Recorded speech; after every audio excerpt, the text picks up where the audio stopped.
It works! It works! Oh, didn't work. All right, we got the new Sony RX1R Mark III. Let's check it out.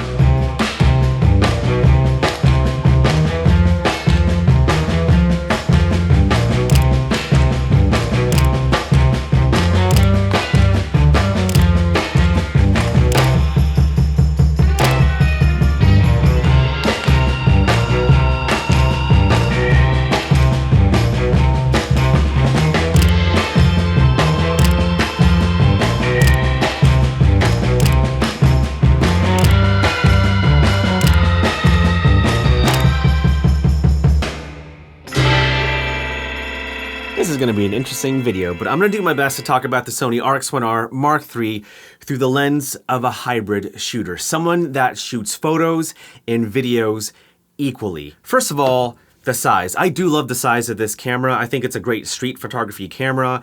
I don't think it's compact enough to be pocketable. Like, I can't even fit this in my pocket. The body overall kind of feels premium, but also kind of not. There's some parts of the camera that kind of feels plasticky. And it's weird because the entire body is made out of magnesium alloy, like most Sony cameras, but there are parts of the camera where it doesn't feel premium. The buttons and dials all around I think are great. I like the leaf shutter, that's kind of cool. The direction pad, however, that wheel, feels like an A7C2 or A7CR dial. Not really a big deal in my opinion, but again, for a $5,000 camera, you kind of want the entire camera body to feel expensive, you know? Okay, already I don't like that there's no tilt screen. Now let's talk about the LCD screen.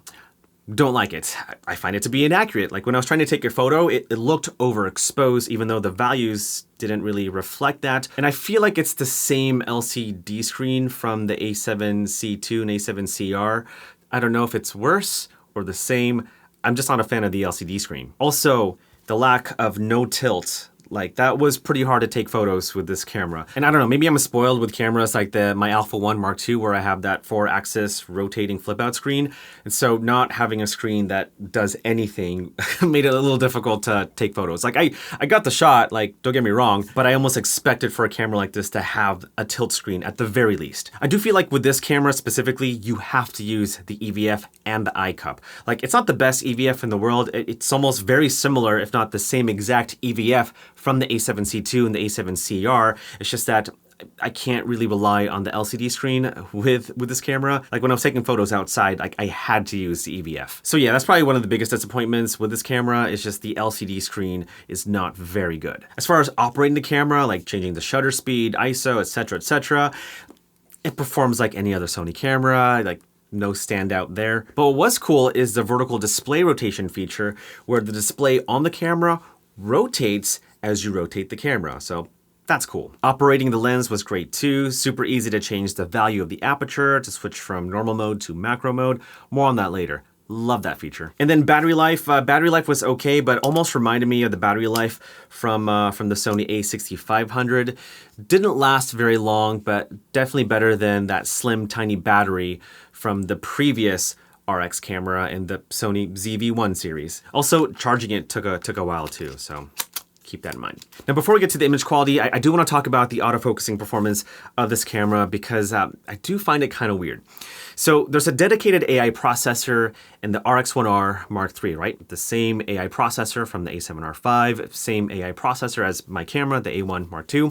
But for some reason, when I was trying to take a photo, it wasn't as quick as what I was used to. Like taking photos with the A7C2 with my G Master lenses, like worked just like that, right? For some reason, there's like some sort of delay, like maybe 1/10 of a second slower when taking photos with the RX1R Mark III. And I don't know exactly why, but I do have a theory. And I think it's an old lens like this, because it's a 10-year-old lens, trying to keep up with the AI processor in this camera.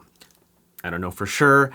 It just is my theory because it is noticeably slower when capturing the photo. And I talked to my buddy Kyle, who also has this camera, and he noticed the same thing. It could be that it's a pre-production model, so I don't know if it's a firmware thing. I doubt it, but to me, it seems like it's old technology trying to keep up with new technology. Oh, and one more thing. One of my favorite features, if not my favorite feature of this camera, is the step cropping feature. Like with the C1 button over here, it's automatically assigned to change from 35 millimeters to 50 millimeters to 70 millimeters. That was really cool. Like you could do the same thing with the clear image zoom. It's just that you kind of have to zoom in manually.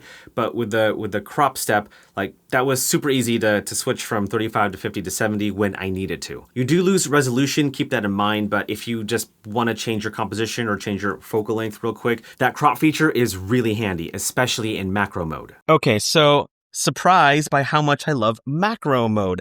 I was able to shoot some flowers and at 35 millimeters, but then I remembered, oh yeah, the RX1R has that step cropping feature.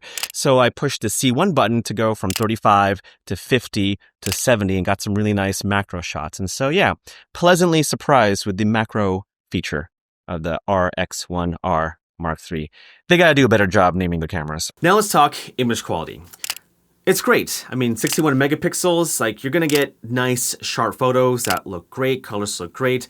It's what you'd expect from a Sony camera, right? The lens is kind of an issue, especially with chromatic aberration. Like these photos over here, they're all untouched, but you'll notice severe chromatic aberration. And for a $5,000 camera, you kind of want that to be non-existent, or at the very least, very reduced chromatic aberration. Like, don't get me wrong, like this is a good lens. It's very sharp, especially when I took portrait shots, but this camera is anchored to that $5,000 price mark, where if you're paying that much money, you don't really want to see chromatic aberration in your shots. I've been taking more black and white photos just because it looks good. Yeah. I should probably just do standard and like, do a little bit of editing in post. Oh, speaking of the creative looks in the RX1R Mark III, there are an assortment of creative looks and film looks.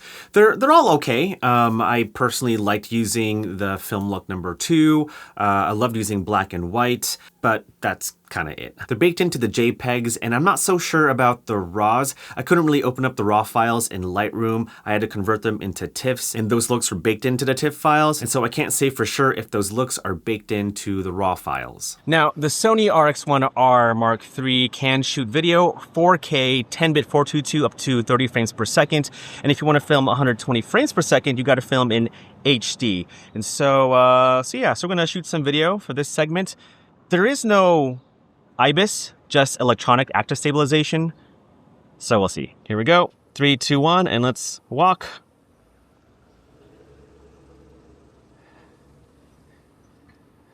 So now let's turn on the electronic active stabilization. All right, okay, so it looks like it cropped in. All right, you ready, Brett? 3, 2, 1, go.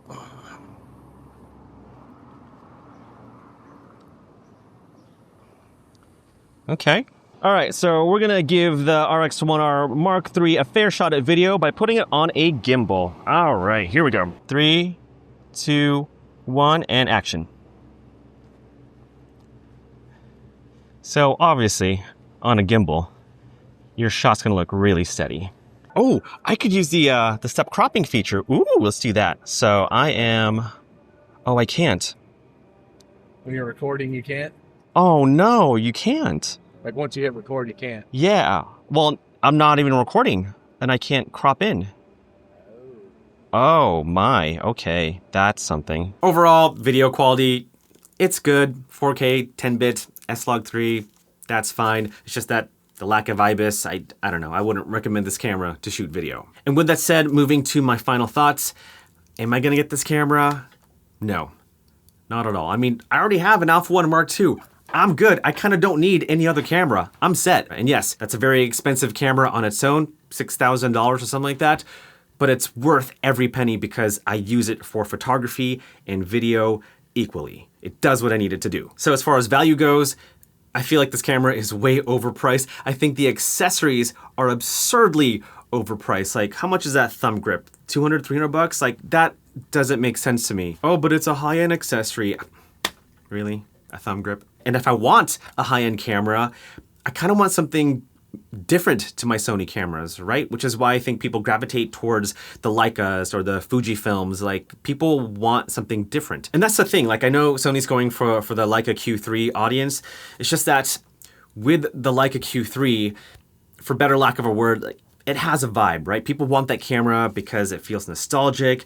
There's a certain energy towards that camera that inspire people to take photos. Where with the RX1R Mark III, I personally don't feel inspired to take a photo because it kind of reminds me of every other Sony camera that I've used. And that's not a bad thing. Like if you want to stay in that same ecosystem, you want all your cameras to be and feel the same, then yeah, maybe this camera is for you. That's not bad at all. In fact, I think Sony makes the best mirrorless cameras out there. I really do, which is why I bought an A1 Mark II. But I feel like if Sony's gonna make a high-end compact camera that's gonna compete with the Leicas and the Fujifilms, then they've got to make something completely different to anything they've ever made.